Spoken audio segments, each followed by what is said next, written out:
2007 Chrysler 300C 5.7 liter Henry, okay? Mm-hmm. Don't the motor come complete. The only thing I had to change was, I used her alternator, her starter, prepare steering pump, blah, blah, blah. The electrical wire is all plugged up on the motor.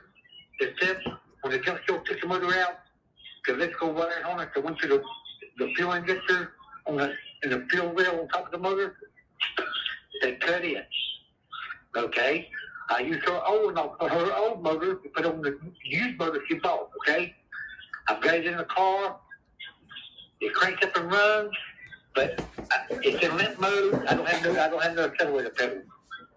Do you know the codes in the computer? Yeah, code U1120. U1120 is lost wheel distance message. So possible causes: ABS module has failed, PCM has failed, FCM has failed.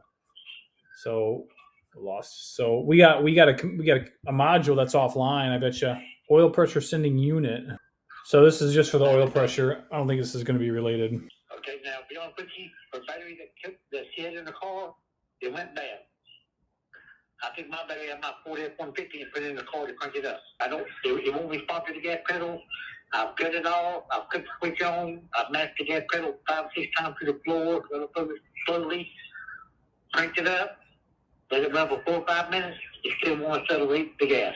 So this is the P0522 and the U code that you just gave me. Those are the only 2 codes in the computer, correct? Well, I got a U0121 too. Yeah, this is going to be this is another communication code. Possible causes: TCM or PCM. I know it don't match the motor I put in the car. Do you think I need to have the computer blasted or reprogrammed? Are you asking me if the computer has to be programmed? Yeah, do I need to really have to reprogram for the used motor since I changed engines up? Oh no! Since you change engines, no, I don't think so. Well, I'm just asking questions.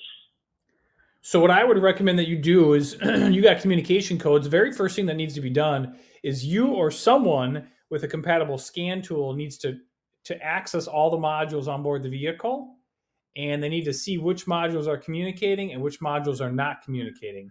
Anything that's not communicating, they need to diagnose and fix that first before going any further. Okay, so I need to have it scanned, right? Yeah, absolutely. You got communication codes, so we got to see what's communicating, what's not communicating. That could definitely be a contributing factor here, absolutely. Okay, man, thank you. All right, you're welcome. Good luck.